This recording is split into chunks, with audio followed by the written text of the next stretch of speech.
to adjust to the emerging realities.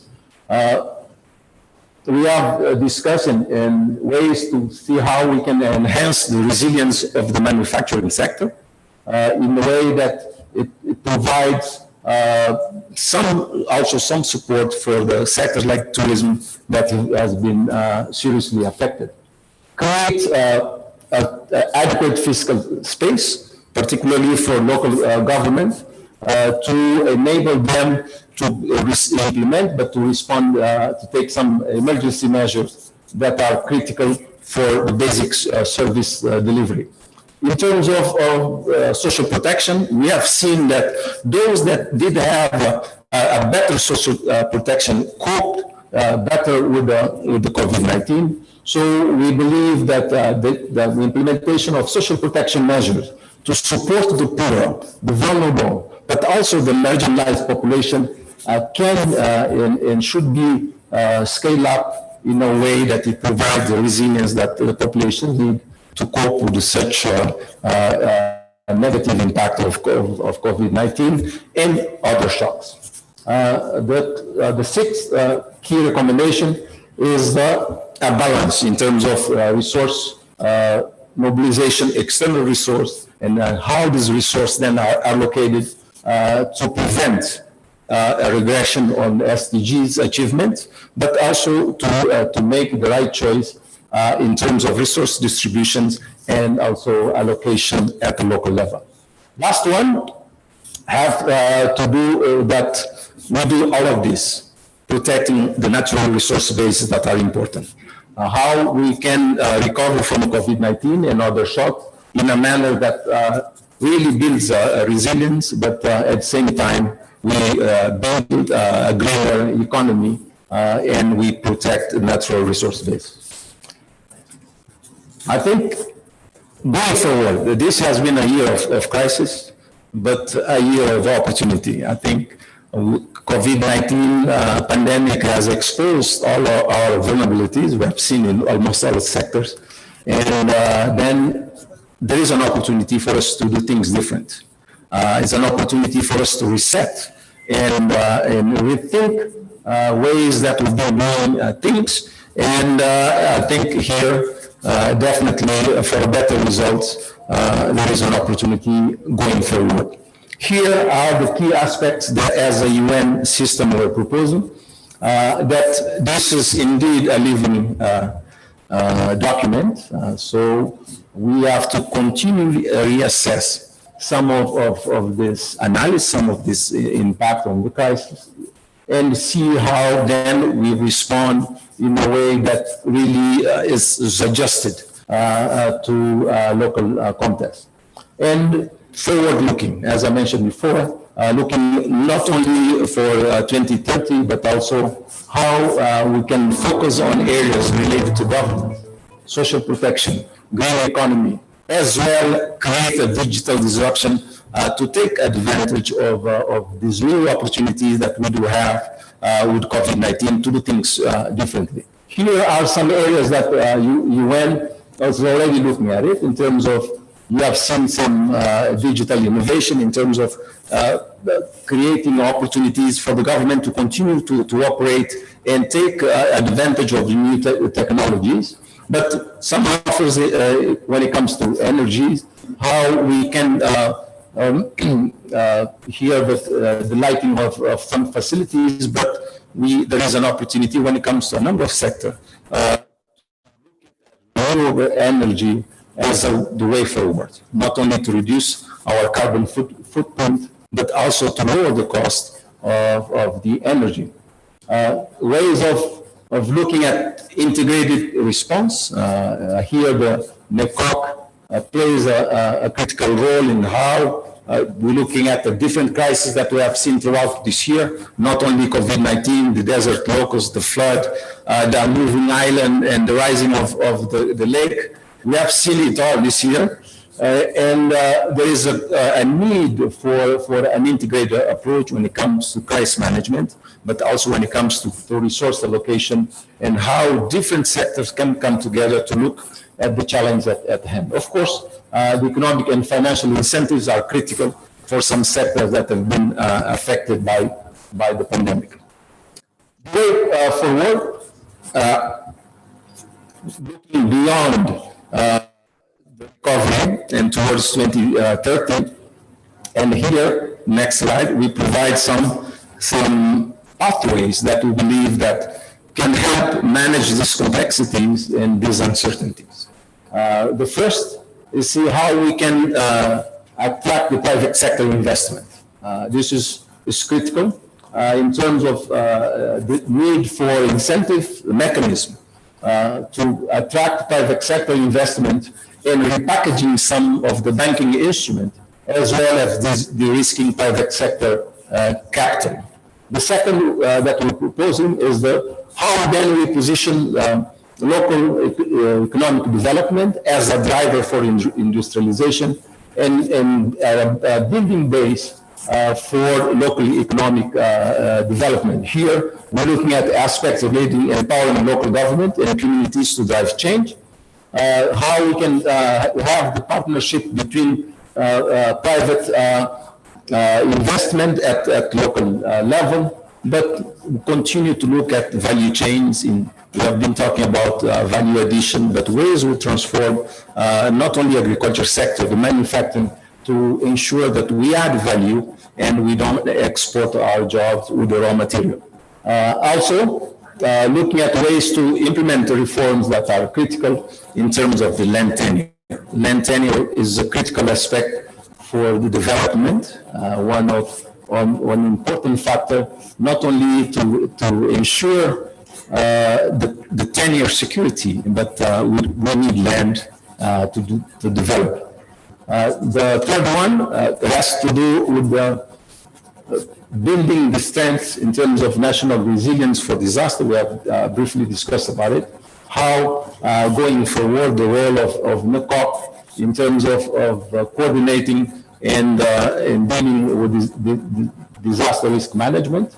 To promote digital transformation, here is the opportunity to enhance e-governance, to make sure that the service and the governance as a whole is closer to the people, but allow also the private sector to take advantage of this digital transformation to deliver their service, but also to be closer to the community, but looking at the continent as a whole. Here, critical for the African Free Trade Agreement, it is important that we, Uganda, take up the advantage of the digital transformation to reach out to other markets, not only in the sub-region, but also the continent as a large. Public sector reform, support the government to build efficient and to coordinate institutions to drive the recovery for an industrialization agenda, while promoting the synergies between sectors. Here we have mentioned some: agriculture, trade, water, environment, energy. All these sectors, there is opportunities for us to work better, but looking at the role of local government, not only to deliver the service, but also to drive the development at the local level.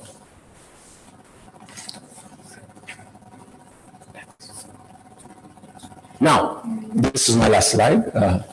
And we believe that as a UN here in Uganda, we definitely will continue to work with our partners, with the government of Uganda, in protecting the poor and the vulnerable, but also continue to strengthen the national institution, in some cases to build, in others to rebuild back better. But we want a more resilient, not only cities, but rural areas, but continue to empower the youth and the women and foster the development, looking at social protection as a key aspect, not forgetting the natural resource space, the natural capital, while we promote the development of small and medium enterprise and the manufacturing, but reinforcing, of course, the human capital, respect for human rights, the rule of law and accountability, and continue to promote capable and accountable government institutions. I think, as I mentioned, there is an opportunity for us to come out of this crisis stronger and more resilient. However, for all of us to witness this change, we need to continue to reassess this analysis. As I mentioned, this is a living document. We have to continue to reassess some of the analysis that we have come to analyze here on this document, but reassess in the context that we continue to provide a more dynamic intervention to address the crisis that we have at hand, but also leave institutions that are robust to cope with other crises. Thank you for your attention.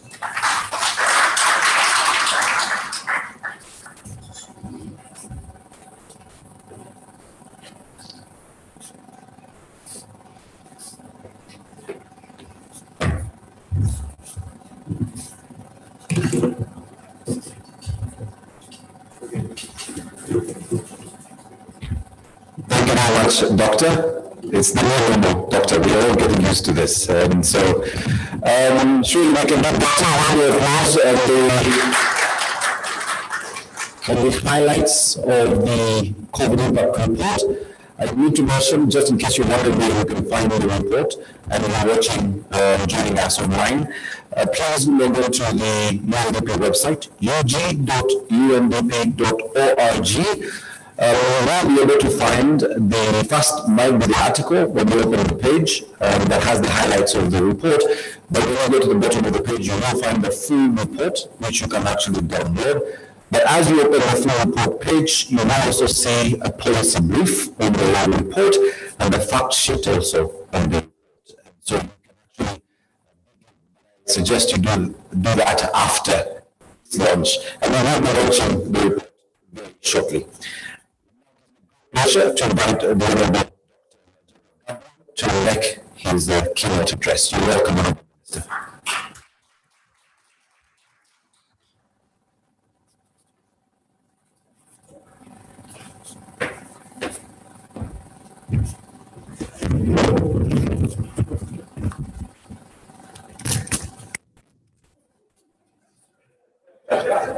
This was called the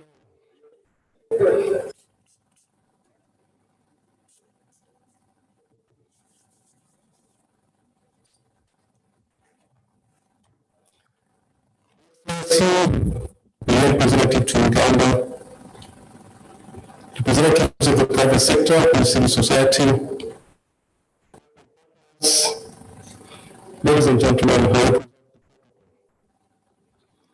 I thank all of you for honoring this invitation to this discussion. I appreciate everyone who has been able, both in person, also through Zoom. I want to thank United Nations Uganda for organizing and hosting this event.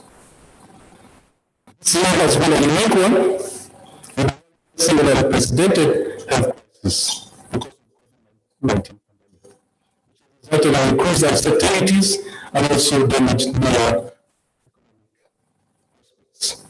in Uganda, the pandemic contributes to the resilience of the economy.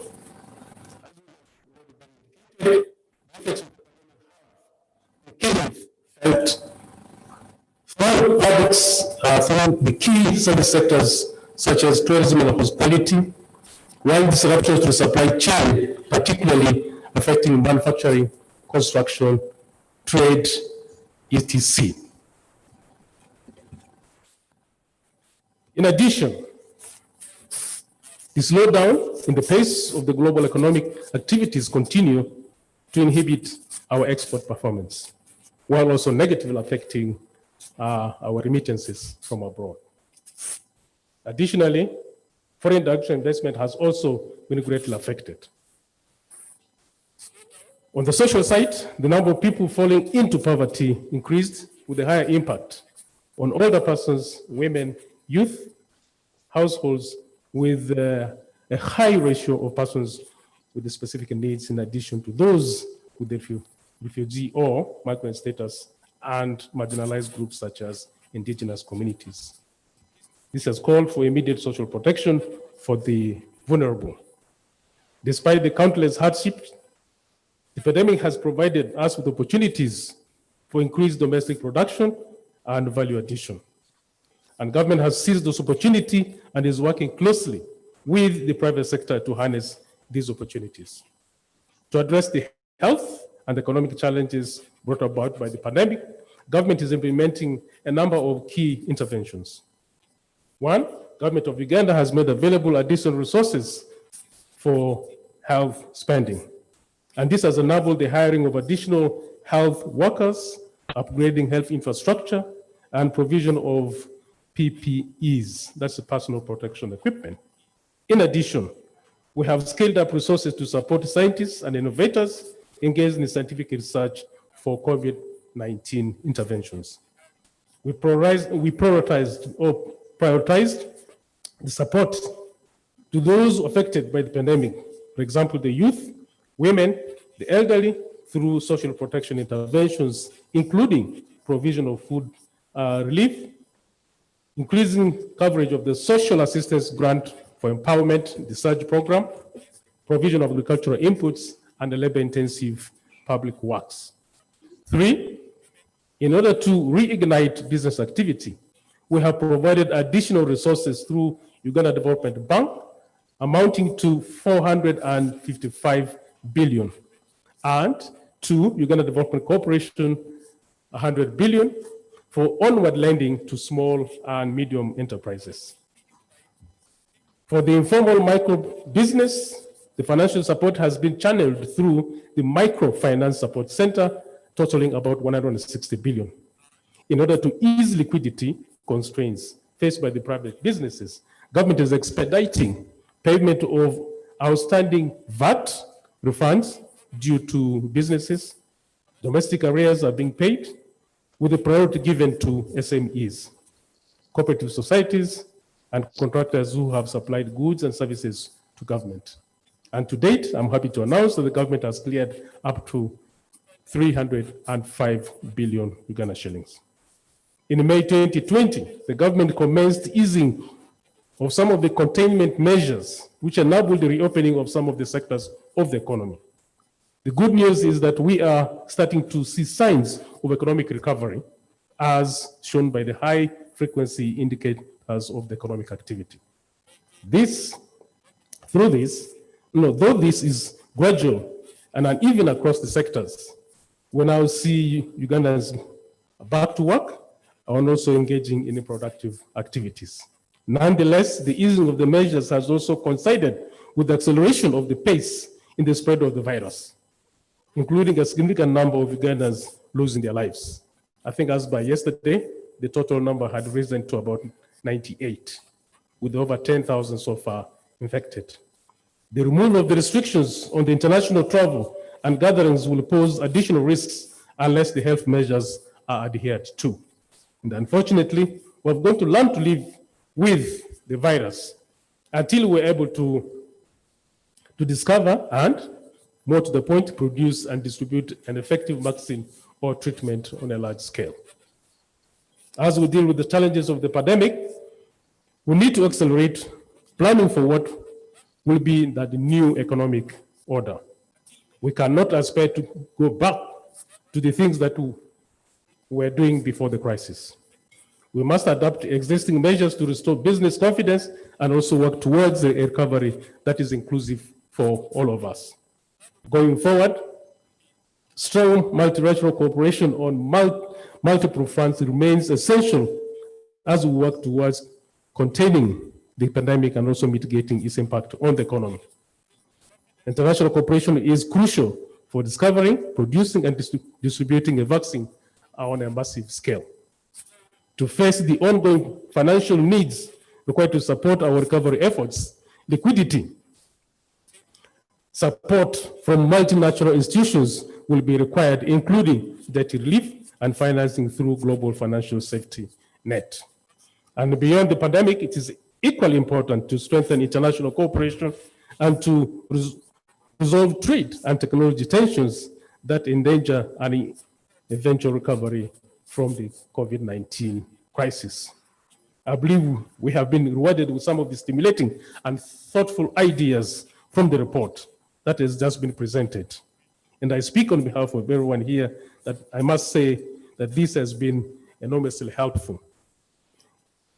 It is by open discussion of lessons, successes, challenges, and experiences that we can learn and move forward successfully.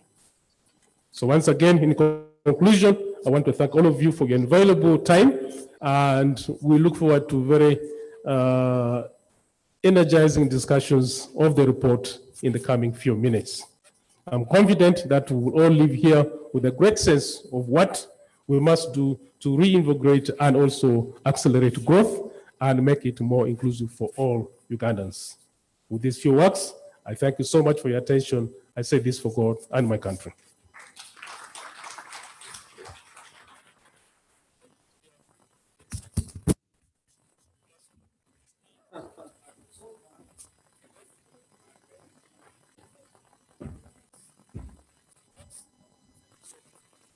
So before I invite our panel that will be chaired by the UN resident representative, I want to request that we move this podium. I guess my request would be either we play that video again or at least give me 2 minutes so I can move this podium. Thank you very much.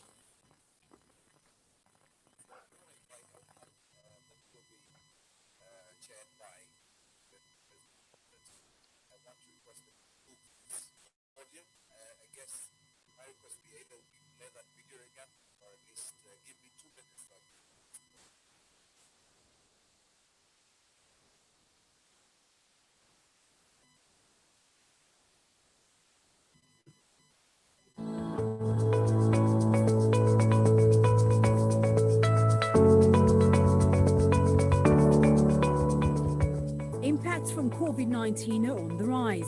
Like many countries, Uganda has put in place strict lockdown measures to prevent the further spread of the virus. However, with disruptions to supply chains, domestic production and key service sectors, jobs and livelihoods have been severely affected. In response to the UN Secretary General's call to support the world's most vulnerable nations fighting the pandemic, the United Nations in Uganda, under the coordination leadership of the UN Resident Coordinator's Office, with technical leadership from the United Nations Development Programme, created a rapid impact assessment report entitled Leaving No One Behind, the Socio-Economic Impact of COVID-19 in Uganda. With contributions from 14 UN agencies, the report quantifies actual and potential losses for Uganda in areas like manufacturing, agriculture, the private sector, service delivery, human development, and poverty. The report also explores the long-term implications of Uganda's response to COVID-19 and its impact on the SDGs as framed in the Third National Development Plan. With this information, it packages unique data-driven recommendations. While all sectors of the economy will be impacted by COVID-19, the crisis has already disproportionately affected service and manufacturing sectors. In tourism, the initial phase of the crisis alone could result in direct loss of up to $5 billion over the next 5 years. In agriculture, there have been disruptions in supply chains that threaten food and nutritional security. Some of these effects include labor shortages and even crop supplies, price spikes from panic buying, and severe shocks in the poultry and fishing industries. Revenue losses for informal micro-small enterprises, or MSCs, have taken a heavy toll. During the initial phase of the crisis, 46% of workers in informal manufacturing were pushed below the poverty line. Okay, thank you very much. We'll quickly move on. Allow me, ladies and gentlemen, to invite our chair of this session. This will be none other than the resident representative, UNDP Uganda, Ms. Elsie Atafa. Round of applause, ladies and gentlemen.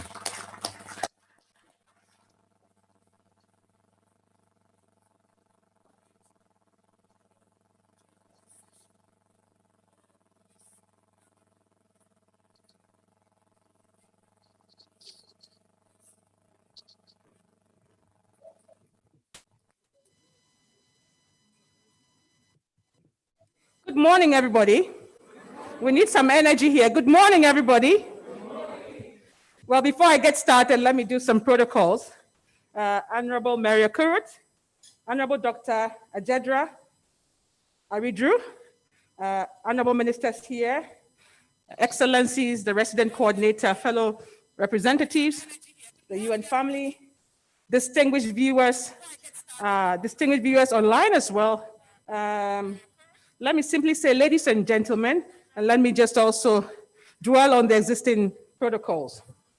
We're going to have a very exciting conversation today on this report, but importantly, on our strategies moving forward, on recovery and resilience. Now, to join me in this very exciting panel, some very, very distinguished panelists here today, and I just wanted to call them one by one as they take their seats on the podium. Let me start with the Professor of Development Studies, who I'm looking at very closely here, Dr. Pamela Mbabazi. She is also the Executive Chair of the National Planning Authority, and previously she served as the Head of Research for GIZ, supporting the Africa Peace and Security Program at the Institute for Peace and Security Studies in Addis Ababa University. She's been on the board of many, many organizations. She's also a former Fulbright African scholar, having spent quite some time in Johns Hopkins University School of Advanced and International Studies in Washington, D.C. So once again, a round of applause for Pamela. I also wanted to welcome to the podium this morning, Ms. Maureen Wagubi, Executive Director for the Institute for Social Transformation. She is a feminist, a gender justice advocate dedicated to amplifying voice and power of market women.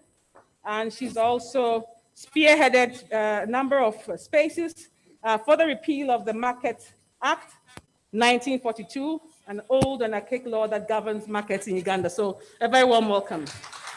So you already have two powerful women there. I think you and women should be very happy. Where is Maxime? We want to make this conversation as light as possible. I want to welcome to the podium Ms. Emma Mugisha. Emma Mugisha is the Executive Director of Stanbic Bank. She is also the Head of Corporate and Investment Banking. She holds a Master's of Business Administration from Erasmus University, an MBA from Makerere.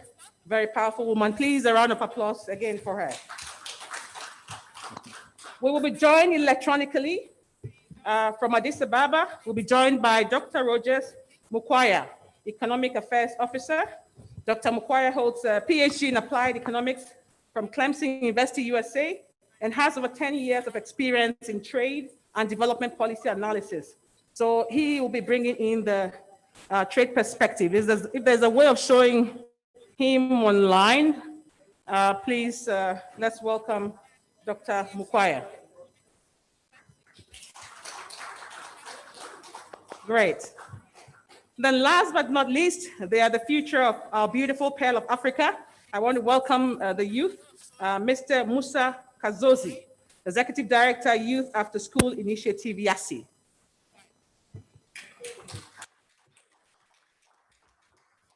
We need to feel the youth exuberance. A round of applause for our youth.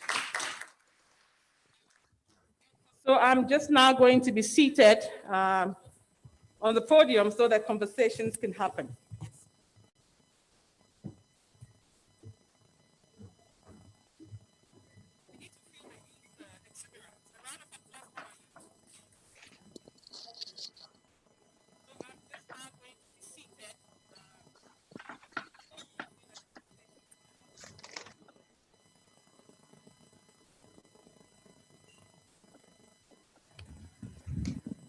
So once again, colleagues, good morning. We've had a very good segue into the conversation this morning. We heard from Honorable Okorot. We heard from the Minister Ajedra. We also heard from the resident coordinator. We heard from Dr. Antonio, who laid the foundation for the conversation. What is the conversation today? The conversation is about the impact of COVID, not only from a health perspective, but also looking at the socio-economic dimensions. We've had conversations around the potential increase in poverty levels, the impact on the informal sector, the impact on the sustainable development goals. But what is important today is not the negative impact. What is important today is the strategies to recover from the pandemic. But importantly, how do we build a resilient country moving forward for our beautiful Pearl of Africa? Now, we want to be able to share perspectives. And I think, as always says, the stars are aligned. We having this pandemic also at the time that we have developed our third national development plan. So I'm going to start off the conversation with Pamela. And first to thank you and your team for the great work on the NDP3. Now, I just want to share some perspective really around what you see as the implications of COVID-19 on the NDP3 implementation. And most importantly, to focus on how should the NDP3 implementation be done in a different way, in a strategic way, to really ensure that we are recovering from the pandemic and we're also building resilience. What kind of strategies should we put in place? And also, what do you expect development partners, the United Nations, the private sector, and others to contribute to that vision that you're looking at?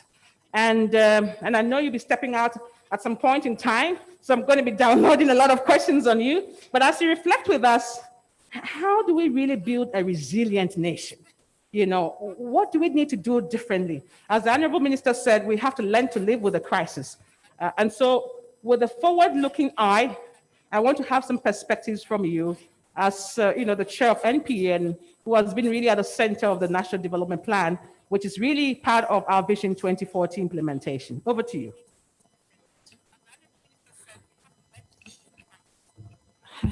Thank you very much. I would request that I be allowed to remove the mask. I'm trying to adjust to this new normal, and it's not coming easy as I would expect. So let me begin by thanking the UN family in Uganda for inviting us to be a part of this panel. But most importantly also, and of course I do observe protocol, I want to thank you most graciously for having coordinated to undertake this very timely analysis and research to come up with this report, because for a very long time as developing countries, we tend to rely so much on research that is done out there, and we're very grateful that we can have a body of knowledge right here with us that does look at the issues and what impact COVID has done. And as NPA, we really treasure the material that has been generated, and we do associate ourselves with you. So thank you, and we're very grateful. Back to your point, Madam Elsie, I think that as NPA, let me point out though, that as this COVID pandemic came and was manifest globally and indeed here in Uganda, we were at the tail end of completion of our NDP3. And I want to mention that we were able as NPA to, as much as we could, integrate some changes into the finalization of the NDP3. So we have tried as much as possible to capture the required policies and strategic interventions as a country that we need to focus on going forward. You were right to mention that the previous speakers, including the honorable ministers and their excellencies, have been able to point out very clearly what impact the COVID has had on our economy.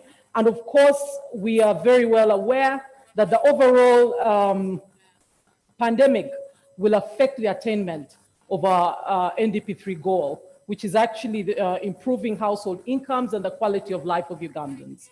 Now, this pandemic, as was rightly pointed out from the previous speakers, is going to have a quasi-negative effect, of course, as well as positive effect. Negative effect in the sense that our economic growth is going to slow down, and already NPA is projecting, although we had predicted initially prior to COVID a 7% growth, now we're looking at 2 to 3%. But that notwithstanding, we also are expectant of, building resilience as an economy. And we do we have looked at some of the strategic interventions as a country and have recommended, which are captured in the plan, as to what needs to be done to ensure that our economy recovers from this. And of course, in this recovery process, we are looking at how are we going to implement the key strategies. As you're aware, we have laid out 18 programs. And of these programs, there are some that we have had to bring forward. One of which I'll point out is the digitization program. Now, a lot of negatives have been talked about in terms of the impact of the COVID-19. But one of the positives actually that we could, and as a country, we are strategically looking at accentuating is the digitization program. As you're aware, with COVID-19 coming into place, we've had now a lot of businesses going online. There's a lot of ordering of food online, ordering of commodities online. We see, the mobile money is being used much more widely. Now, as a country, we're saying, let's change the way we're doing work and even operating as government and be more digital. And this has necessitated our bringing forward, front-loading the activities that we had planned to do in the 3rd to 4th year much more earlier. So we're saying, let's look more at strengthening the capacity of the country to go digital. And we are very grateful to the support and collaboration we've had with our development partners, particularly the UN family, in trying to look at this. Now, the other area that we are looking at strategically is food security. We are saying that, again, on the agro-industrialization program, much as different efforts had been put in place to ensure that we look at the whole value chain analysis. As a country, you recall when COVID came into place, we really had not prepared ourselves well to deal with especially the vulnerable groups. So we're saying going forwards, we need to prioritize food security as a country and look at what we need to do as a country to ensure we become food secure. So we're saying that in terms of interventions and strategically, the security issues of the country need to bring in the component of food security to ensure that as a country, we work together in ensuring we address this particular issue. We are also looking at stimulating aggregate demand.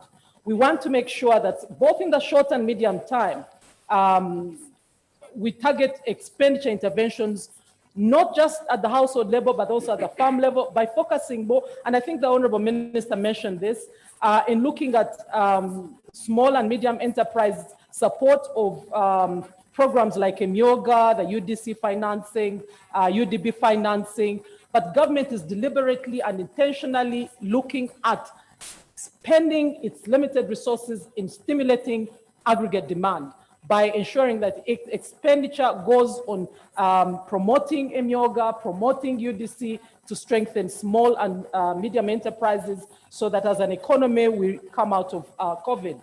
But we also, as NPA, are saying, as government, we need to minimize revenue leakages. And this is where the digitization component also comes in. Government has developed a domestic revenue mobilization strategy. And now with the COVID coming in and the fact that our revenues have reduced, we need to deliberately, and we are pushing for ensuring that the leakages in government really are tightened. The other element we want to, we have recommended and have pushed for is improvement of expenditure rationalization in government. And this is mainly looking at import substitution. We did have this strategy before, but it has become more accentuated, promoted further by His Excellency, but also conditioned as it is by COVID, that as a country, we need to deliberately and intentionally focus our limited resources in strengthening our capacity as a country to produce most of the goods that we consume. So we want, if we were thinking, for instance, of having our iron and steel factory focused on in the 3rd to 4th year, we are saying we need to start now. Uganda is seated on one of the largest deposits of iron ore. We can't continue paying lip service to this. COVID has brought us an opportunity. We are working together to ensure we front load the critical areas as a country. We can import substitute and reduce our expenditure. Of course, we want to also ensure strategically that as government, we prioritize only those areas that are going to help us increase employment for the youth. So if government comes in to support, whether through UDC, whether through UDB, small-scale industries, medium-scale industries, but also attracting foreign direct investment that specifically is able to provide more employment, more opportunities for our youth to be employed, that is going to be the focus. So in answer to your question, Madam Elsie, I think that broadly, those are the key strategic areas as a country we want to really focus and work with the development partners, private sector, work with civil society, work with average Ugandans to ensure that we build resilience, we work together in ensuring that as a country we can mitigate the negative effects of COVID. I thank you. Well, thank you very much. A round of applause. I think some of you wanted to clap for her, so please feel free to do that. I think I'll have and I beg your indulgence, viewers and colleagues, because I know you have to leave at some point. You've talked about some really great things that we will do, but I just want to zero down a bit on what is your expectation when it comes to development partners? I mean, what should we do differently? Because for us, it has to be business unusual. Yes. And what has to be unusual about it? Again, coming back to the question of how do we build a resilient country moving forward? And great ideas, but a bit of meat on the bone. Okay, thank you. Again, I think previously there has been a lot of, how should I put it? In terms of the method of work, we have largely been approaching or development partners have approached support to government in a fragmented way, in a puzzled way. I'm very glad that with the UN cooperation framework that has been put in place, it brings the UN family together. I think this needs to stretch out to all development partners so that we deliberately and intentionally, as a country, work with our development partners to prioritize the areas that we see will have a much more tangible effect in empowering us, but also ensuring that we deal with the critical issues that I talked about, ensuring that we deal with youth employment, for instance. We deal with import substitution, but also the issues of social protection. We have to protect our vulnerable groups. We need to prioritize those key critical areas, and rather than have our development partners defining your priorities, let's come to a table, let's agree the method of work has to change. We need to make sure that we move systematically and categorically, that we prioritize what is it that will have a much bigger and impactful effect on our economy, working with the prioritization of government, ensure that we do the right thing. One thing that you want to say, actually, that's your aha moment. You have it now. There's one thing that you want to say, it's this is one thing that I think should be done. What is that one thing? Now, that is a tall order, but I feel very strongly, if you allow me to be very blunt, I think as a country, we really need to deal with the employment issue. For me, it is important that our youth get employed. How do we do this? It's not about creating just the jobs. It's also looking at the human capital development. And what do I mean by human capital development? It touches not just on the education, but also the health. And with the health is also loaded. It's not just the curative aspect. So it has the water, the environment. So in answer to your question, I would, for me, and as NPA, I think that the youth employment is important, but it is loaded. because it also involves the issue of mindset change. Mindset change is also about education. It's also about how do we actually touch the well-being of the family? How do we look at the society? So I would not want us to wish-wash it off with one particular intervention or one particular, this is what you have to do, but in terms of the broader element that I see needs to be prioritized as a country, I think youth employment is important. That we look at how do we deal with this, but it comes from a broader perspective for us to be able to make an impact. It's not just looking at the tail end of creating employment, but looking at the quality of the individual. How do we ensure that our youth can be employed? And they will entail looking at how do we change their mindsets, how do we educate them better, how do we ensure that they are healthy, how do we ensure that they are productive, and therefore create an opportunity the other end. Well, thank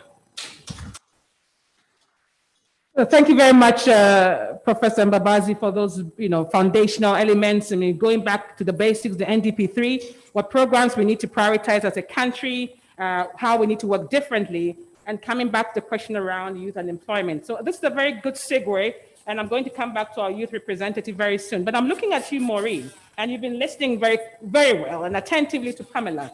And you have been one of the, with COVID impact, women have been impacted, their livelihoods have been impacted.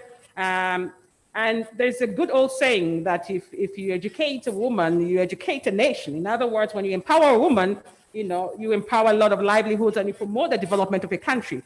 So from where you sit, what kind of initiatives, what kind of policy reforms, what kind of interventions should we put in place, should we amplify to really position women to contribute to the recovery and the resilience building agenda? Thank you, Elsa. Thank you, Elsa. All protocol observed. I'm really grateful for this occasion that is happening today and for inviting us, representing the CSOs, and the research that you've been able to publish for us to, to learn from, and also to inform our operations that are coming forth. And I would love to say that I really appreciate the issues that are arising from the report, but also focusing on the situation under the areas where I'm operating, and that is the informal sector, specifically the market women. The impact of COVID has been very huge because, no one was prepared for it. And especially for the market women, when it came, there was a lot of instabilities that were happening within the market. First of all, they were not prepared. And then the government requested that at least the markets should continue operating because they were considered to be essential. And here they were sleeping in the markets. They were sleeping in the markets, not prepared at all. The sanitation conditions are really appalling in the markets. So to us, it was a challenge to the market women because many of them, because in the process of trying to restructure physically the settings of the market, many of them lost, their stalls. They could not operate. And this affected their families as well. They could not even get food for their families because, they live hand to mouth. So this period was very hard for them. But again, we thank the UN Women for the support because when the lockdown came, at least we had developed the market garden application. And I'm appreciating the process that at least all the discussions that have been happening, they're talking about digitalization. And we had developed this market garden application during, that was 2018. So when the lockdown came, it gave people a push because we are trying to work on the change of the mindset of people to appreciate technology and selling products online. And it's very hard when you look at the community of markets. People, they take the smartphones to be, luxuries.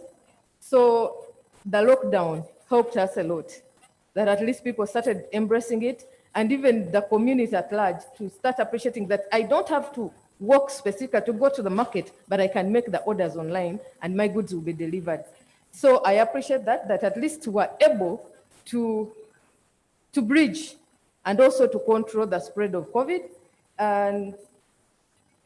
But the effect is still on, because I can give the example of I don't want you to focus so much on the effects, Maureen. I want you to focus on what should be done. I mean, you're drawing experience from the market experience, informal sector. What kind of interventions, okay? Because there are a lot of women who are listening in, not only the market women, who want to be able to appreciate what can be done. So from what you said, what can be done, what kind of reforms, what kind of interventions, you know, drawing lessons from what you've been doing with the market vendors. Yeah, drawing the lessons from there, I appreciate that through the cooperatives that were formed, we need to bring in financial support to the women through the cooperatives that were formed. Because I'm still drawing back to the challenges, because when you look at the effect of COVID, these women during that period were not able to save, and they could not even access finances from the banks during that period. So we are looking at how do we recover from that and strengthen the support of women to continue moving forward. So the issue of financial support is key, and then digitalization, so that we can change also the mindset of the people, is also one of them. And then putting in place affordable insurance policies for this group. And then we are also looking at the areas of value addition, because you see, a number of them lost their products during that period, because many of them are mainly into perishable products. So we are looking at value addition. How can we enable the market women, or all women who are into business, and for these fresh products to upgrade? But also skilling, it is key for these people, because during that period, we were able to intervene with a few of them, and they were requesting other skills beyond the store. Because you may realize that only people who are able to sell fresh products were allowed to be in the market. So those who are not selling fresh products were thrown out. So we need to look into that. How can we be able to support the women? So for me, those are the key areas that I'm looking at for us to be able to push. All right, ladies and gentlemen, the conversation is on. The conversations are on the COVID impact, but importantly, the strategies to recover and to build resilience. This morning, we've been hearing from a couple of panelists. We've heard from Professor Pamela Mbabazi, who laid the foundation talking about the country's third national development plan and how we need to move forward with its implementation in a strategic way. She's also told us about the need to work differently to coordinate efforts towards supporting the government's Vision 2040. We've also heard about the impact on women, particularly, and we need to do something about it. Our friend Maureen has also shared with us some of the things to be done, the financial instruments, digitalization, scaling, and a number of things. So the conversation is still on, and I'm going to come back to you, Musa, very soon. But before then, I want to come back to you, Emma, because you were listening in your private sector. And you're listening to somebody like Maureen, who is saying we need financial instruments. I just wanted to speak to the subject of innovative financing. Again, when the Honorable Minister talked, and also even NPA, Pamela talked about the fact that domestic resource mobilization, for example, has shrunk. And therefore, what can we do differently? So how can you talk about, different instruments? How do we adapt them to support the recovery and the resilience building agenda? What should be done differently? Not only from the Stanbic point of view, but really speaking on behalf of the private sector. What incentives will be required? I mean, some reflections from you on that will be very crucial. Thank you very much, Elsa, and thank you all for the invite. All protocol observed. When we started off with COVID, the first thing that the financial industry did was to support borrowers with moratoriums. Now that's not very innovative, but that was like the knee-jerk reaction.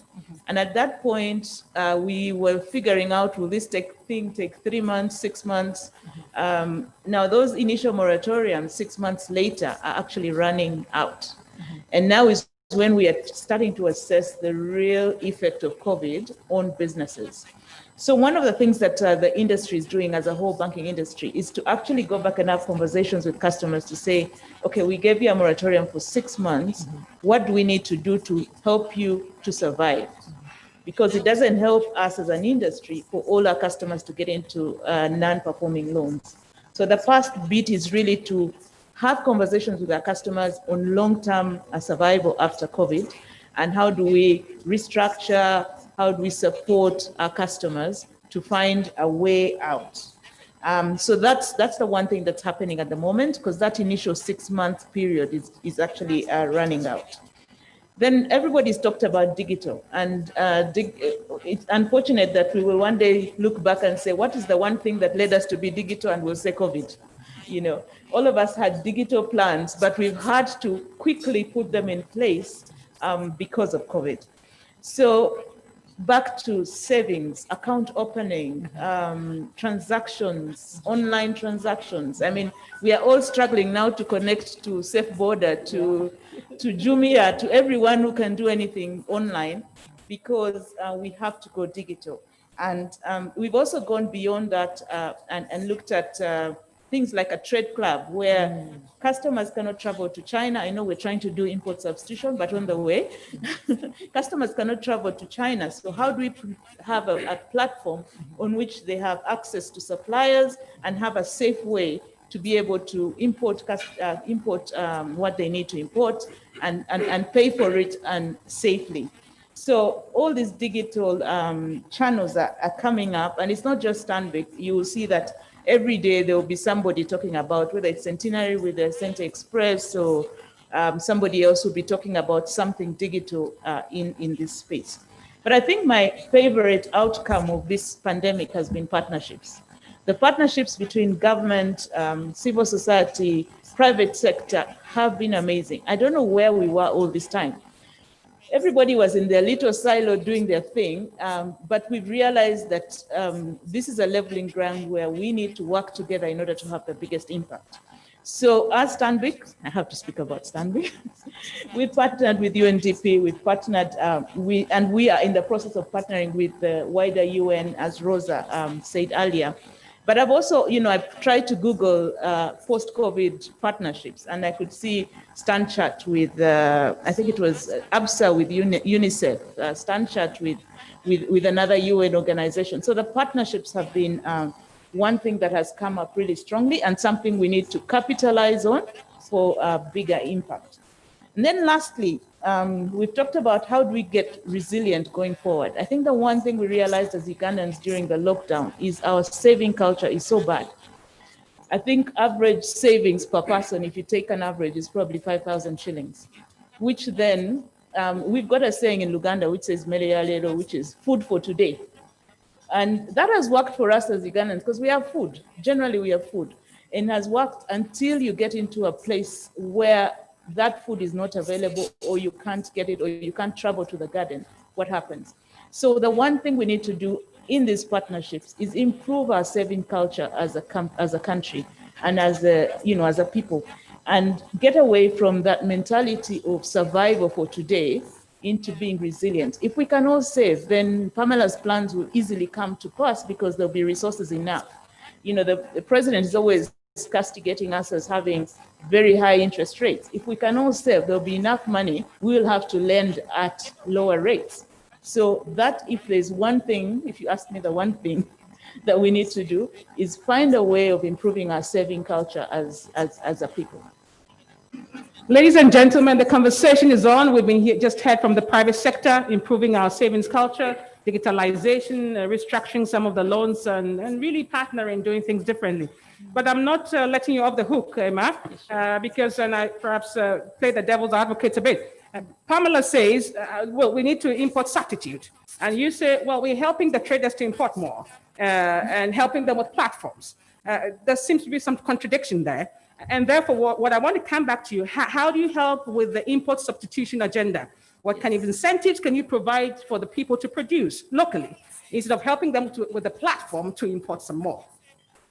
So what's interesting is some of the imports on the platform we have is called Trade Club. What's been interesting is there's been a lot of requests on machinery. So smaller cottage-like machinery. And maybe it's getting ideas so that we can also figure out how to make that machinery locally, maybe in Katwe or somewhere. We've been looking at value chains, so different value chains, and how do you find innovation in those value chains for value addition?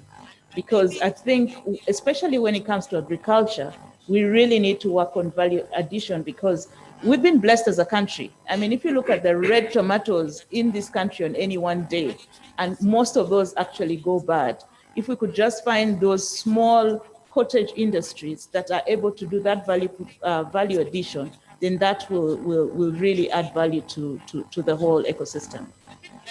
So, all right, so talking about partnership, we need to dip in that conversation and to see how the banking sector and private sector can help with the agenda of import substitution. I think that's a crucial one, and I think we'll keep the conversation alive. So ladies and gentlemen, if you're watching me, it's still about COVID-19 and what kind of strategies we can put in place to promote recovery and resilience building. It's also based on a report that the UN just commissioned, which is on the impact of COVID-19 on Uganda, but importantly on the vulnerable groups, and we call it Leave No One Behind. Now, Musa, you're just listening in, the big women are talking here, MPA and Emma and Maureen, and you're saying, okay, well, what can be done practically for the youth? There are a lot of youth initiatives by government, by development partners. How can we dip in that to ensure that we can recover and build a resilient nation? Noting that our country, the beautiful pearl of Africa, is the second youngest population in Africa. The youth is our asset. They have been impacted a lot during COVID. And as was mentioned earlier on, the United Nations, for example, we put together a Youth for Business facility to just help young people. But what more do you want to see, Musa? Thank you so much. Musa Kaswezi, my name. I work with Youth After School Initiative, an organization that enables the transition of youth from school to the world of work. And in that regard, we have quite a number of youth, ranging from students themselves. There has been a lockdown. Even university students have been down, have been home. Then the graduates, and then the school dropouts. It's a huge chunk of youth we are dealing with. Youth have been a punching bag by many stakeholders. These are the people who are asked a wide range of experience. From 5 years, I've seen adverts, 10 years. That is an automatic way of chasing youth from such employment. Then they had gone to borders. Borders have not been working. They ran to agriculture, agribusiness, where we have fake products on market, agriculture input, seeds, and the drugs. Then the development partners have sized their age bracket, 15 to 24. Development partners, that is many of them considered, especially international agencies. And a number of these youth are at school around at that age. That means youth are practically left out, even in development international development programming. So they have had a number of challenges. I have this as a way forward if we are to support this group of people enter into the workplace. I would propose agribusiness. And this is normally what they tell us. Government should consider and development partners should take agribusiness very seriously. Agriculture as food, as a source of employment, as medicine, as it fits in so many categories. But when you look at the budget, including the national budget that's given to agriculture, it is such a small fraction. It's known that the economic substructure determines ideological superstructure.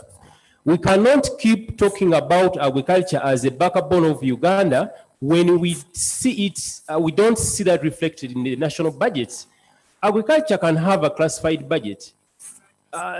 Today we see huge amounts of money allocated to defense, yet we don't have major wars they are fighting in the country.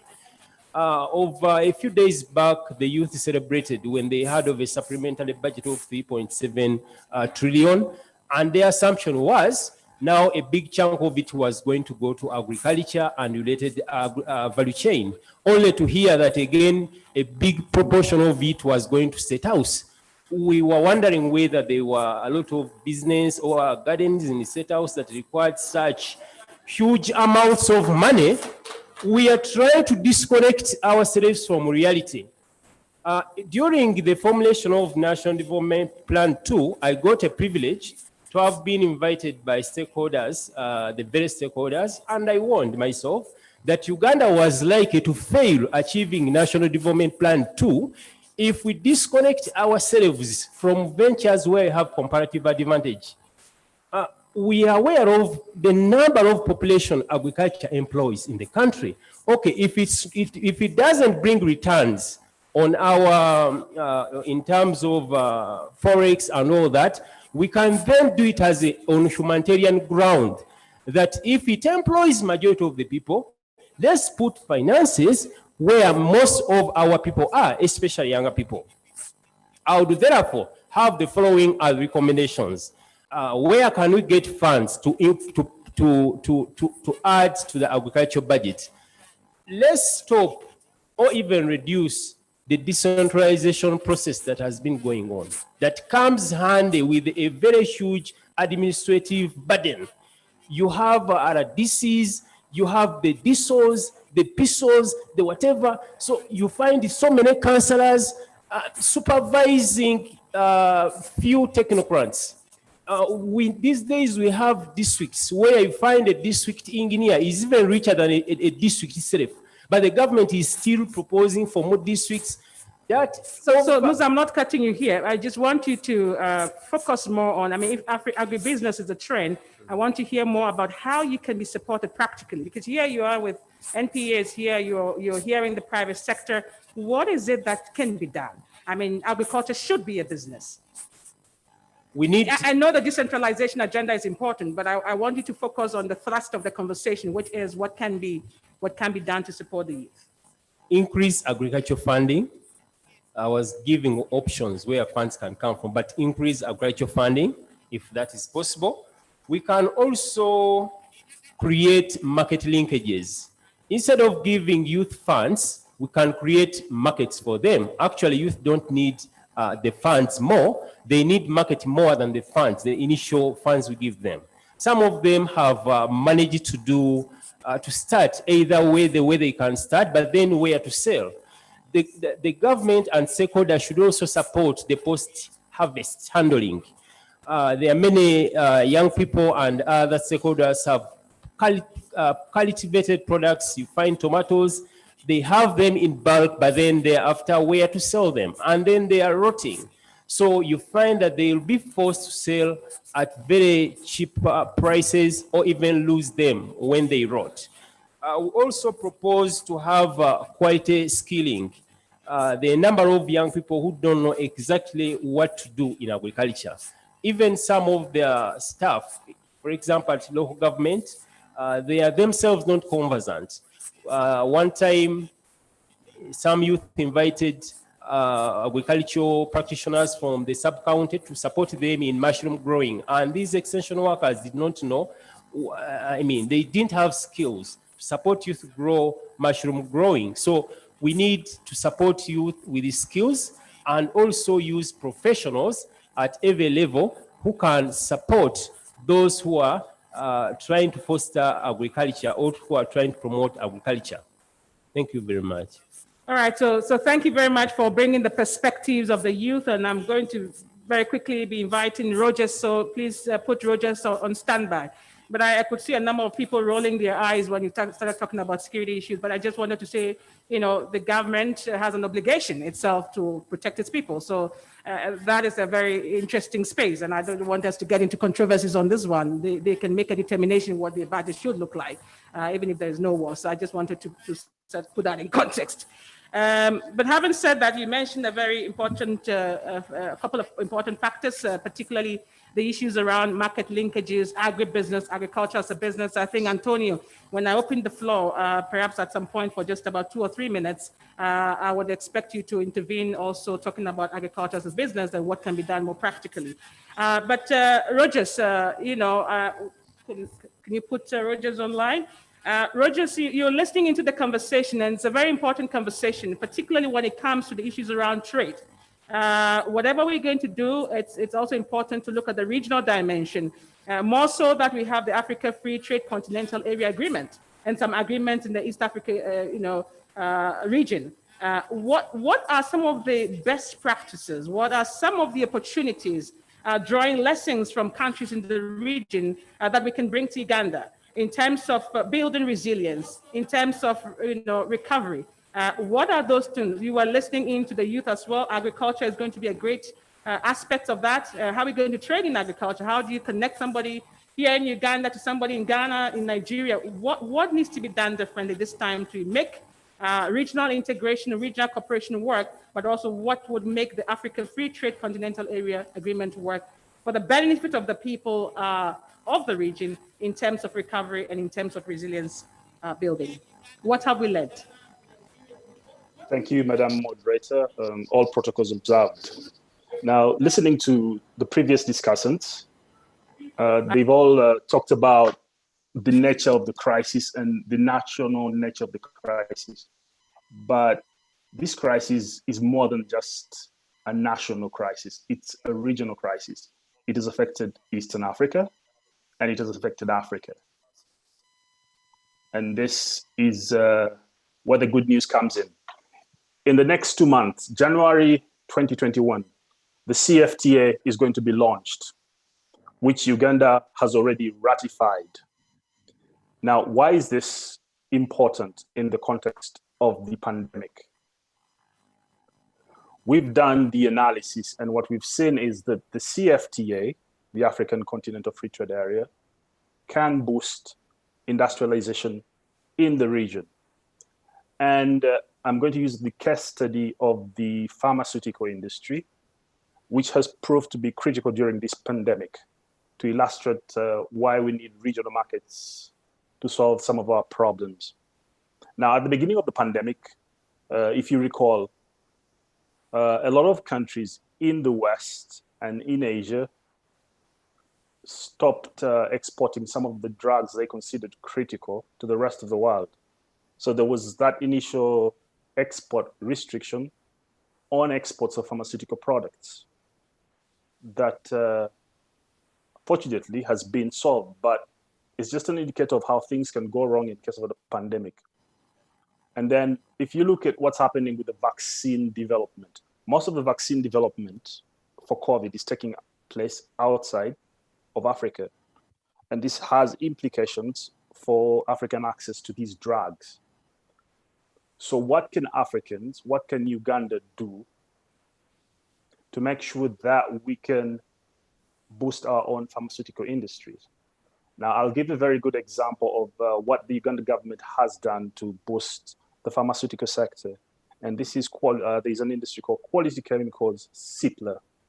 Now, Quality Chemicals was a joint venture between, it was an example of a public-private partnership between the government of Uganda and the private sector. The government of Uganda provided initiatives to CIPLA, and right now CIPLA is exporting, is not only producing ARVs for Uganda, but is also exporting ARVs to Southern Africa. So this is an example of an initiative in the pharmaceutical space that has helped drive down costs of drugs. Now, on the African context, UNECA, the UN Economic Commission for Africa, has launched an initiative, the African Pharmaceutical Initiative.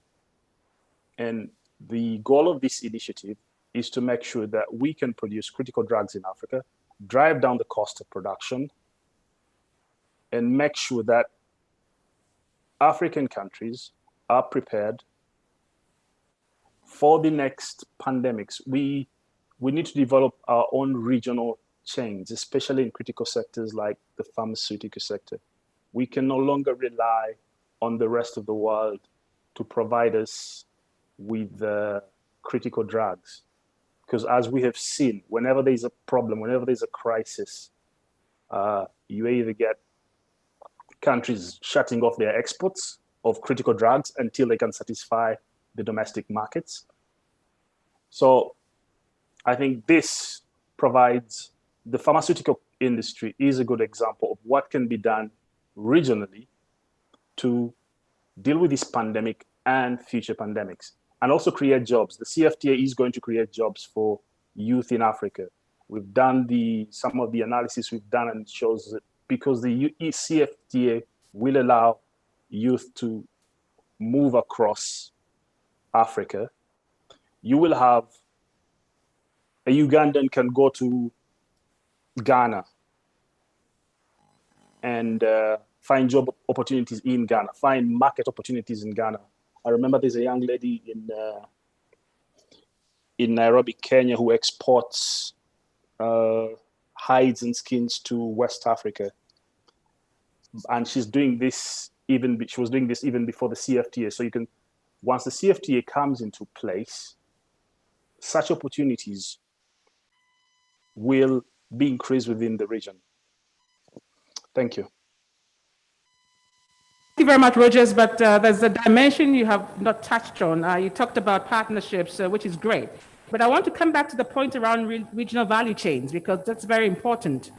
What are some of your perspectives around regional value chains? This is going to be important for us as we look at resilience and recovery for the continent as a whole. How do we position ourselves as an African region for something like that? I think even with the case of regional value chains, we need regional integration, because as we were talking about agribusiness, Uganda is the biggest exporter in East Africa of agriculture goods to the rest of Africa. Now, if we're going to develop agribusiness, develop agriculture products in Uganda, add value to our agriculture products, we're going to need to be able to export them to regional markets. And what we have seen is that it is easier for us to export our manufactured products to African markets. It's very difficult to export your manufactured products to the Western markets. But within Africa, what we have seen from our studies is that regional markets are important for developing our regional value chains. And actually, as COVID has shown us, there's a disruption that is coming to the global value chains. So we need to focus on developing our regional value chains. And Uganda, with its comparative advantage in agriculture, stands a very good chance of expanding its market of agriculture products, processed agriculture products, beyond even the East African market where it is currently concentrated. Thank you. All right, thank you very much. Ladies and gentlemen, the conversation is still on. We're talking about the impact of COVID-19, the socioeconomic dimensions. We're looking at, importantly, the strategies to promote resilience building and also to recover. And we've been hearing conversations from different panelists, from working differently to empowering the youth, women, the private sector providing incentives, and also, importantly, looking at the NDP3, which provides the foundation for us to build forward together in the next 5 years as part of the implementation of the Vision 2040. Now, I don't want this to remain a monologue here, and therefore I'll give a chance, maybe about 3 minutes or so, about 5, to those who are listening in, those who are here. I may not be able to connect to those online in the interest of time, and I'm going to come back to the panelists for some final reflections, just to close, because I think the time I had was up to 11 o'clock.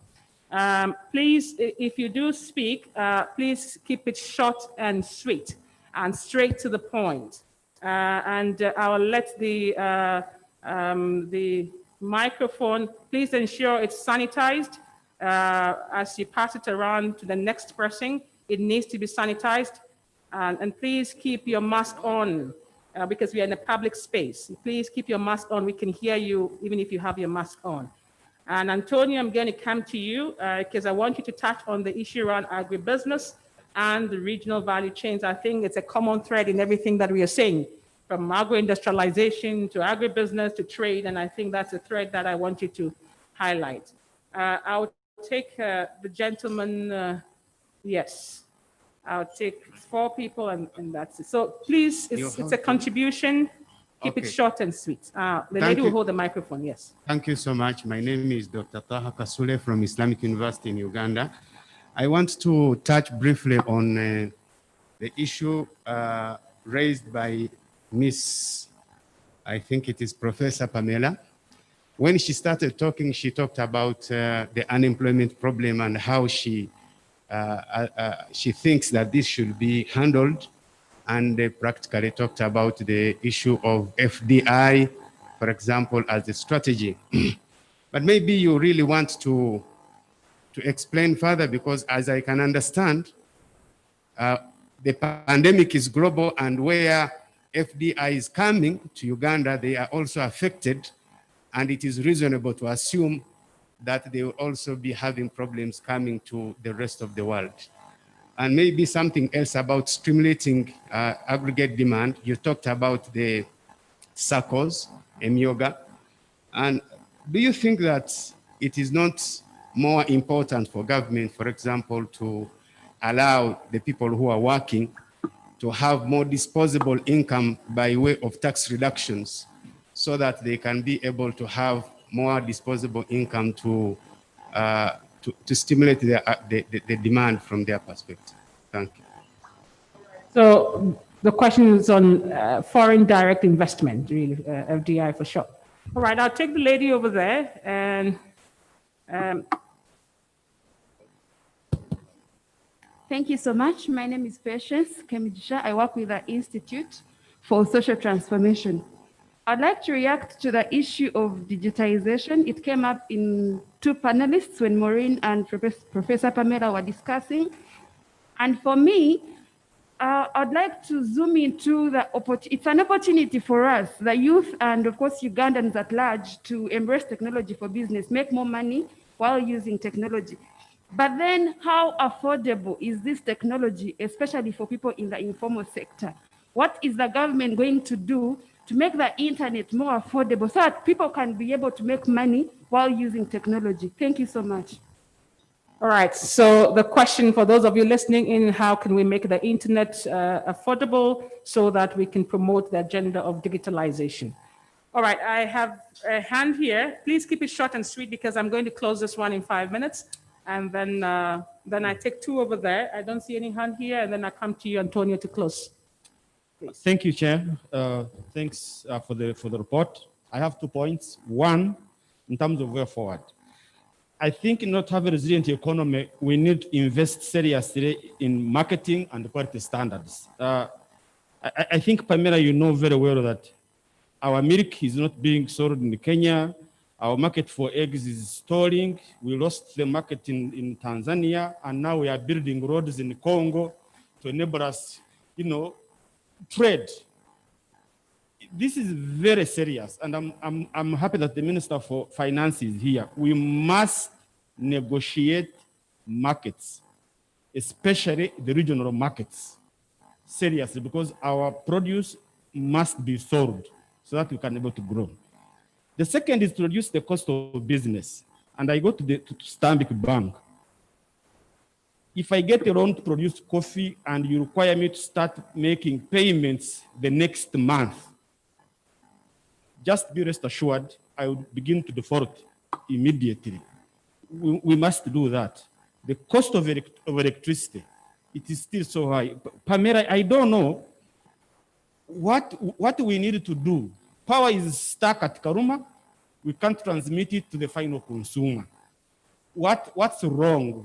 Why can't we ensure that power actually reaches the right consumer to reduce the cost of business? Thank you so much. All right, two questions, and I think you should take note, panelists. One to Emma and also one to you, Pamela. Yes, I'll take the questions around that table. Please keep it short and sweet. Yes, and 1 minute per person if it's possible. Yes. Thank you very much. I just want to say, as a strategy, that we need to learn to do things differently. And I want to say that whatever will be done here will be done with the context of the governance in this country. And I would like to see a strategy where there must be deliberate effort to reduce public expenditure, especially in the political arena. I would like to see a strategy where we shall differently fight corruption and genuinely. Because whatever you say, as long as these finances go in leakages, as she was saying, then we are not getting anywhere. Finally, because I must be short, I haven't read the report, but surely that COVID has had a devastating impact on the families, on women and girl child. We all know the amount of rapes, defilement, pregnancies, fathers impregnating children. I was involved in all this. And I would like to see a strategy addressing the real empowerment of women in the families. I would like us to focus on the family as a basic institution of a nation, because all these things have been revealed, which we didn't know. So I would like to have direct strategies addressed to improvement of the family and empowerment of women. Thank you. All right, I'm sorry. At some point, I have to cut the conversation because I don't know, Maurice, I think I have up to 11. Is that, or you're giving me some 5 extra minutes? All right, let's take the 2 people at the corner over there. Thank you. Thank you very much. Victoria Sekireko from the Uganda Agribusiness Alliance. I would like to attempt to answer the question which the chair put to Pamela. And Pamela, I have got an admission to make. As you were answering, I whispered to my neighbor here that you did not have the answer. That is why you were using so many words. The question was, what do you want UN to do? And my attempt, and I'm glad the government is still here in the form of the ministers, is can the government of Uganda get together with the UN, because the UN has all the technical know-how. The government of Uganda have got the politics, the sociology, and all that, and concentrate your planning and your resources into one area so that we can see at least one area working very well. What example would I give? I would give the example of sustainable nutrition. If we do sustainable nutrition, that will involve all the UN organizations, will involve the local governments, will involve the political top. For as long as we have got sustainable nutrition, our education will not be, we shall not have stunted children. Our education will not be fed, the children will not be fed on only posho and beans. We shall create employment, you name it, we shall have solved it. I thank you. Thank you very much. I will take the last person here, and I come to Antonio. Please keep it short as well. Okay. And we're getting some very good contributions in terms of strategies moving forward. Thank you so much. Muhammad Mpezamigo, the Vice Chancellor of Kampala International University. I would like to thank the panelists. The only one glaring thing that is missing is the role of educational institutions in the whole of this problem. We know that about 15 million people were affected who are in education institutions. How do you get us involved, given the fact that we do have both private and public providers in this equation, and the most people who are actually frustrated and who have lost hope, people in education institutions, both staff and students. And so how do we get involved, given that we have the cream of our people in the country, people who can be involved in research, and Professor Pamela is from a university setting. So I thought we would have an issue there. And even in the summary, education does not feature. Why is this so? Thank you so much. All right, thank you, the Vice Chancellor of Kampala International University. And colleagues, we've been hearing a lot of reflections from the need to enhance governance, to empower educational institutions. We're hearing things around, the energy dimensions of the socio-economic impact of COVID, which we need to look into. But I just want to pass the floor now on to you, Antonio Querido of FAO, because of the really agribusiness dimension. I thought you might want to say just something very small on that, and then I would close the conversation. Revert back to the panel for some responses and some final reflections. Thank you. Thank you, Elsie. I would like to also thank the panelists.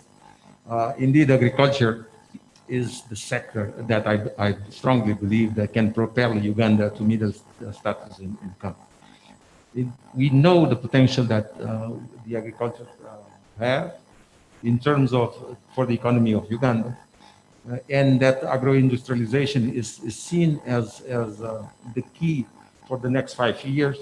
But we have to do things different when it comes to looking at agriculture as a business and how we can employ and engage the youth to really look at the opportunities that exist within agriculture sector as a whole, from the production to the market. Critical aspect to the engagement of youth is to see then how we create a space to incubate some of the agribusiness. It's not feasible just to provide the resource or just to provide the technical expertise and then allow the youth to go and to try on their own. Can we create a space where we incubate these business ideas and we ensure that we continue to hold their hand for the sustainability of their own enterprise? We have to do more when it comes to production. We need to organize to ensure that we have sufficient produce for agro-industrialization. We have seen that Uganda, it is the food basket of East Africa, and we have seen an increase in production, but has been at the expense of increasing area, not at the expense of increasing productivity. Just to give you an example, what we're getting at a research station for a maize, we can get at 10 tons per hectare in a research station, but you'll be happy to get 2.5 at a farm level. So there is a huge yield gap in terms of productivity that we need to address. We have the resources that are needed for agro-industrialization. The same when it comes to post-harvest. How we create enough storage, how we will create and the capacity to preserve the effort of our farmer and to add value on a number of commodities that has been identified. And this country is so blessed when it comes to the resources that we do have to add value. To do that, we need to continue to invest on extension service, to deliver on the technical expertise that farmers will need to transform their business. We need to invest more on research and development, a critical area that will link to some of the aspects related to education, how our institutions look at the opportunities that exist within a value chain to build the skills that are needed for the sector to strive. And of course, critical to all of this is the supply chain. We have to look at the quality of the inputs that comes to this nation and the quality of the inputs that are going to the agriculture sector. Otherwise, we fail to really ensure that we have the quality, and then invest on the standard for us to be competitive, not only here internally, but also looking at the markets abroad, and reduce the cost of doing business, of course, and reduce the cost of money, and negotiate access within the Africa Free Trade Continental Agreement that really opens a wide opportunity for Uganda agriculture sector. We have to stop exporting raw materials, because when we export raw materials, we know full well that jobs are going with it. Thank you. Very important reflections from our colleague from FAO. Let's stop exporting jobs. That's what you're saying. I want to dwell on two of the dimensions of the conversation you just brought, helping to incubate youth ideas. I also wanted to say the UN family has this Youth for Business initiative where we have an innovative challenge fund currently ongoing for young people who have ideas, who can be able to get grant resources up to $40,000 to nurture those ideas. We're in partnership with Stanbic on that, and they go through afterwards the Stanbic incubation, plus other partners are also coming on board now. You also mentioned the need to look at the trade-offs between agriculture and environment. If we want to increase productivity, let's not deforest, for example, to do that. And how do we ensure that we can increase acreage on every land? So, ladies and gentlemen, honorable ministers, excellencies, we are gradually coming to the end of this conversation. We've been talking about strategies to push forward the agenda of recovery and resilience building for our beautiful country, the Pearl of Africa. This morning, we have had 5 panelists, Professor Mbabazi, NPA Chair. We've also had Emma Mugisha from Stanbic, Executive Director. We've also had Maureen, who is coming from the Institute of Transformation, I think, Center for Transformation. We've had Musa as well, and we've had a colleague from the United Nations Economic Commission for Africa join us from Addis Ababa online. I just want to take some final reflections from the panelists. I just want those who got questions from the floor to try and respond very quickly, because I think Maurice is looking at me now. And then you also have a moment to say, again, any closing remarks that you have that you think we can take forward as a country together. And then I would wrap up the morning. Thank you. Should we start from you, Emma? Thank you. So my one question was, we seem to, as a banking industry, seem to have standard products where we lend you money today and you have to start paying next month, and that is not sustainable. I think that it was true for the biggest part, but what is changing now is moving to solutioning for customers as individuals, as opposed to having one fits all kind of solutioning. So what we've done is to try and digitize the salary loans, which are more mundane kind of loans, in order to free up our salespeople to actually sit down with business people and understand their need and make sure they structure the facilities to their needs and to their ability to, and their cycles as well. Because you can't put an agriculture loan as a standard, because every crop has a different cycle. Every venture has a different cycle. So yes, we hear you, and it's something that we're working on in terms of sitting with our customers and solutioning for our customers as individuals and as individual businesses, especially on the business side. Then for the ones that we can digitize, we're digitizing so that we can then create that space. But else, in terms of parting shots, I think the one thing I started to envision is a partnership where we actually create a marketplace for agriculture for Uganda, where we can all get in, see the price of crops, see the price of seeds, and create a place where there's competition even for input providers and suppliers, so that we can make price discovery a lot better, but also have quality in there, feedback on quality, and provide that information. As my fellow panelists said, people are starting to get into the use of smartphones. So we're going to have to get smartphones further down to everybody, so that we can be able to use technology to improve this space. So that would be something I'd love to be part of. All right, thank you very much, Emma. May I take you, Pamela? Please. I want to thank all the participants and the questions that were presented and the comments made. I think one thing we need to really take back is the fact that COVID is here with us to stay. And certainly everybody has a responsibility to reflect and find what he or she or they can do. Why am I saying this? Because it's not just government that will be able to deal with whether mitigating or building resilience of a country. I think that we need to realize that there will be need to have short-term interventions, medium-term interventions, long-term interventions. In answer quickly to your question regarding the FDI and COVID, how this mix, I did mention that in context of as we attract investment, because we need that investment. I talked about the fact that we need, our goal as NDP3 is improving livelihoods, dealing with improving household incomes and the quality of life of Ugandans. No country globally has been able to transform itself without industrializing. As a country, we need foreign direct investment, COVID or no COVID. And for us to do this, we need to be deliberate and intentional in ensuring that the kind of investment that we attract is the one that will provide employment for our youth.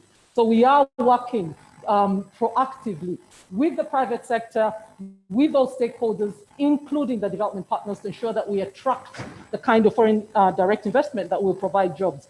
Mr. Mkunda, I fully agree with you. Market is key, and I'm glad that my brother in Addis has brought this out. The African Continental Free Trade Area is what will galvanize the way we do work on the continent as countries, as Africans.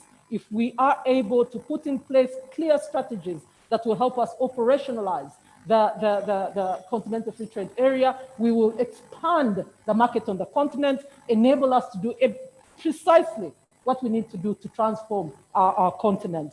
Governance issues, I agree with you, Madam Miriam Matembe. Empowerment of families, certainly key. Education being key, research, absolutely. And if you go back to the NDP3, we have clearly and deliberately walked through what do we need to turn around our country. And certainly agro-industrialization is key, but we must prioritize and see how we lay out short-term, medium-term, long-term interventions. And for me, I have decided and agreed that we have a time bomb. We know that we have, as a continent, a flux of our youth. If we do not touch it, it will explode. And we have a very limited window of opportunity for us to create a dividend. So we must deliberately and categorically, as a country, as a continent, as a people, find ways of employing our youth. I thank you. Thank you very much. I can see Musa clapping, so you want to join Musa as well. Basically, that we need to empower the youth, and we're sitting on a time bomb. So Maureen, what do you have to say, particularly from the point of view of women? Okay. Thank you, Elsa, for moderating the session. And thank you to the panelists. There is a question that Patience had risen about the internet. How can we make internet more affordable? Because we have been here and we're talking about digitalizing in all the sectors that members have been presenting, but we are forgetting to talk about the internet costs. Because when you look at the internet costs in our country, they are really high. So as we are pushing for digitalization, e-commerce, we should also call in government to look into the reduction of the internet costs. Because that one is not in my mandate to really speak to it, that I'm going to reduce it. It is the government that has to look into it. Then I also wanted to talk about the application that I already presented, the Market Garden application. Just calling on you, all of you who are here, please download it to keep you safe and to be able to get your fresh groceries from the markets, but also supporting farmers who are out there, because this Market Garden application is linking the farmers and the suppliers, plus the market women and us, the consumers. So please embrace it. Thank you. Thank you very much, Maureen. Talking about apps, we also have the Safe Border one that we have with the UN Capital Development Fund. As UNDP and Jumia, we also have the UNDP Jumia app, which is a vendor app which you can connecting vendors in 7 markets: Bogolobi, Kalewe, Nakawa, to online services for the first time in the history of Jumia, and I think for the first time in Africa. And these are some of the innovations that we have been supporting. All right, Musa, you're listening in. I think everybody is really talking about youth empowerment. Any final reflections? Thank you. Agribusiness is a viable career option for all stakeholders to note. I call upon all stakeholders to use a multi-sectorial approach, especially government agencies. We've seen sometimes government agencies seem to be contradicting on some key issues, and then the youth sit back to wait and listen, and that doesn't sometimes reflect well. Then the government needs to re-engineer its will towards development, should listen to experts. National Development Planning Authority has very brilliant brains. I know some of them, the Professor Pamela Mbabazi and other fellows who are there, and other people who are there. They have sometimes advised government on key issues. And then probably, I'm not sure whether you take on their recommendations seriously, but also by other experts. Then 3, it's a responsibility of all of us to create jobs for younger people in this country. all of us, let's create jobs for young people, but also participate in development processes of our country. Lastly, I want to thank the government for the relative peace that is prevailing in the country, but we ask you even to do it better. Thank you so much. I think the energy is going down. A round of applause for the panelists. Honorable Ministers, Excellencies, Resident Coordinator, fellow representatives, ladies and gentlemen, those connected online, thank you very much for watching us. I think I'm just going to sum up very briefly, and we call it an early afternoon, and invite, or early morning, sorry, we're still morning, invite Maurice to take over. We've been having a very important conversation today, colleagues, around the impact of COVID-19 on Uganda. We're moving away, or not only looking at it from a health point of view, but we are looking at the socioeconomic dimensions. We've established the impact and potentially on poverty, where we are looking at poverty potentially increasing between 2 to 8%. We've also talked about the impact on the Sustainable Development Goals, particularly on SDG 1 on poverty eradication, SDG 2 on zero hunger, SDG 3 on health, SDG 5 on gender equality, and SDG 8 on decent jobs. We've also talked about the impact on the informal sector, women, youth, tourism, and many more, so I don't want to go into that.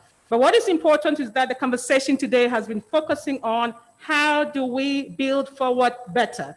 How do we ensure that we can enhance our recovery, and how can we promote resilience building across board? We've been hearing from the honorable ministers and other colleagues, but also from this distinguished panelists who have shared some reflections with us. We've heard about the need to look at the National Development Plan 3, NDP 3, as a strategic instrument to integrate issues around recovery and resilience building. And I think, Pamela, the issues around the program implementation action plans, which would actually break down the NDP 3, becomes an important instrument in that regard. We've also heard about the need for us to coordinate efforts, work differently. The panelists have also touched, and together with you, some of the distinguished guests here today, around issues around governance, public finance management. We've also heard around issues on green economy, looking at the energy dimensions of things, how can we transmit the energy, but also how do we look at other instruments, solar, biogas digesters, things like the hydro. These are all things we can look into. Agriculture has emerged very strongly in the conversation around agriculture as a business, but also looking at the trade dimensions to it. There's been very important conversations around digitalization. I think if there's one thing that COVID has shown us is the digital disruptions, and how do we nurture the ideas that are coming up, but importantly, how do we reduce the cost of infrastructure? And I think I want to say that as a United Nations family, we are also working with the Ministry of ICT, NITA-U, looking at the long-term dimensions to this and how we can support a reduction in terms of cost to this, partnering with the private sector, of course. We've had issues around social protection, protecting the youth, protecting the women, protecting the elderly, persons with disabilities. Importantly, also, we looked at the financial instruments where the private sector would come in. I also wanted to say that as a United Nations family, we're supporting the government of Uganda to look at an integrated national financing framework, which is much more broad and encompassing, looking at different financial sources, instruments, and mechanisms to support the delivery, the recovery, and the resilience building agenda. And I think I wanted to finally mention that partnership has become very key. We need a multi-sectoral approach, cross-sectoral approach, whole of government, whole of society approaches to addressing this challenge, and importantly, how we build forward better for our beautiful Pearl of Africa.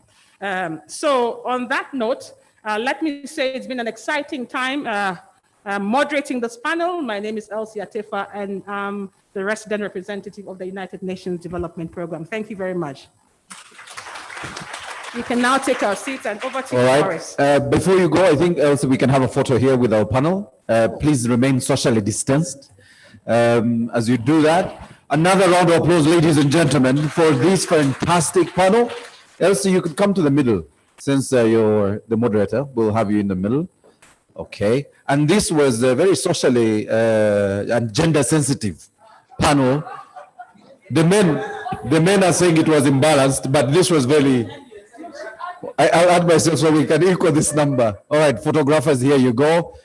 Ladies and gentlemen, our fantastic panel that did justice to our discussion. And very shortly, we'll be having the launch of our report. So you will see quite some movement at the front here. But I wanted to speak to some of the highlights of this conversation, our panel discussion. We can't labor. Thank you very much, LC and the team. Please do take your seats. May I invite our team to quickly put together our report that will be officially launched by the ministers and our resident coordinator. All right, and quickly, the panel spoke to something everyone here has consistently discussed, the issue of markets. We did listen to the conversation on innovations and appreciation of digital. A lot of conversations around partnerships. I think Emma from Stanbic was very clear on this.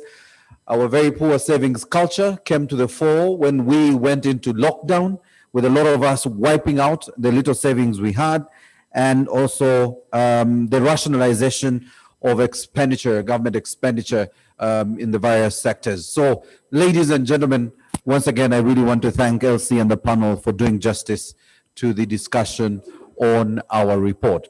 I now want to take the pleasure of inviting the honorable ministers and our Her Excellency Rosa Malango and Elsie to come forward and officially launch this COVID impact report. If you could make your way. And the various heads of the UN agencies, Laura, Maxime, Savage, Dr. Antonio, please come, UN family. If there's anyone I've left out, I tried to make sure. That's UNICEF, IOM, UN Women, FAO, Uganda, okay? And UNDP, of course. All right, so very shortly, we will be launching the UN report on the socio-economic impact of COVID-19 and forward-looking conversation on response and recovery. Some of us can go on the other side, yes. And if you're still watching and you're with us online, please use the hashtag COVID-19 impact. COVID-19 impact, or you can also use the hashtag UNUGSDGs month. Those are the hashtags we're using, all right? So over to you, Your Excellency Rosa, and the ministers. You unveil the report. And do we have the ministers on the other side and Elsie? Yes. One of the ministers? Yes, there you go.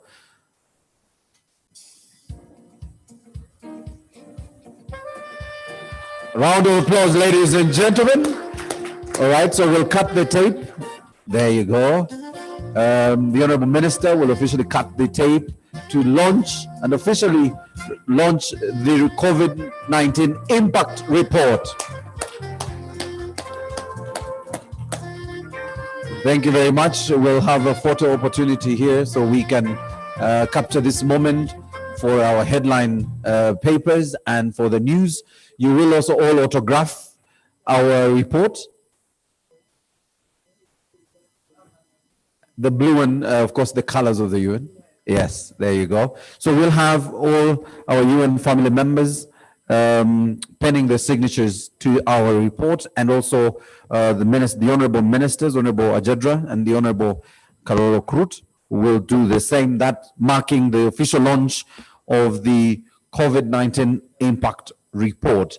And in your takeaway kit that's before you, please note that you will have the highlights of the report. You also have a fact sheet of the same that gives you the key highlights of the social impact of the COVID-19 in Uganda. That's part of your takeaway notes. I also did mention you can find the full report on the UNDP website, ug.undp.org. You will find both an article on the report, the fact sheet, a policy brief on the same, and also the full report, which is also available on the same website. Please do share the highlights therein and use the hashtag COVID-19 impact as you do the same, all right? So we are still having the autographing of our report by our UN family members. And then very shortly, I will be inviting High Excellency Rosa to make closing remarks.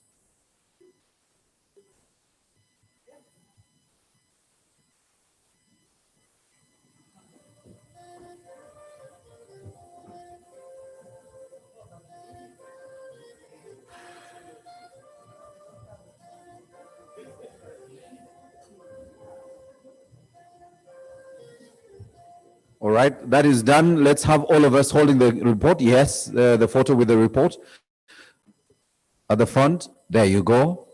Please keep our music bed in the background. Thank you. Rosa, please, we still needed more pictures. Please stay for just 2 more minutes. All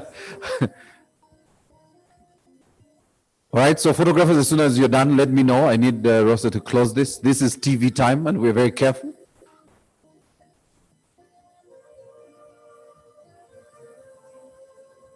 All right, thank you very much. You and family members and the honorable ministers, if you could take your seats. Another round of applause, ladies and gentlemen. That was the launch of our report.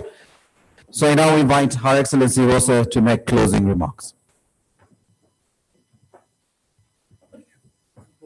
Thank you.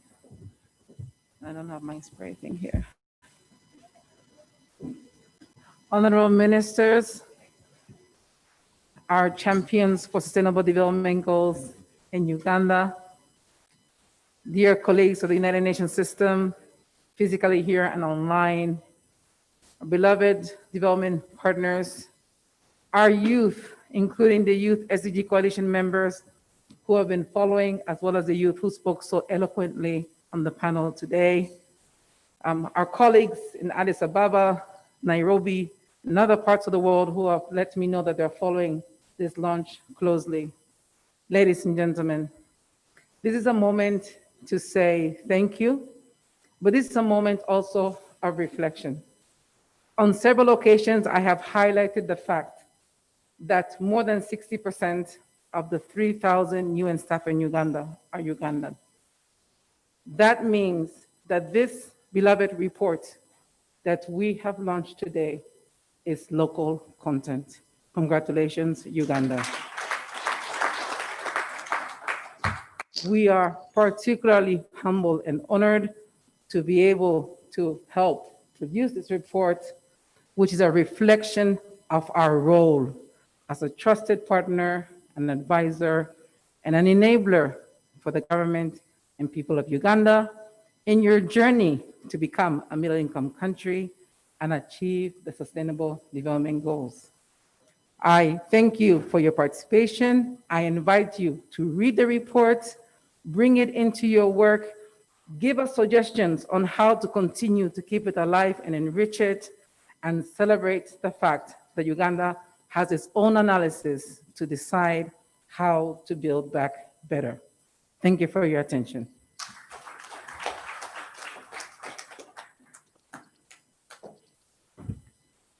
All right, that said, I just need to say one more thing, and that really, I am very excited to have been part of this launch, and to the UN family, thank you. Everyone knows that everyone is entitled to their opinion, but not to the facts. And today, we were given the facts.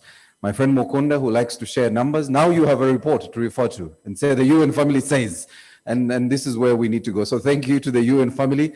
We have the data, and it's up to us to now look at the data and see what to do better. We love the recommendations. I think that's where we begin. And to you, the honorable ministers who are here, thank you for what you've done for this country and the people of Uganda amidst this crisis. We will overcome. And all of you watching, thank you very much. Continue with the conversation using the hashtag COVID-19 impact. Also use the UN SDGs UG hashtag. We will be happy to continue this conversation offline. We thank you all. God bless and good morning.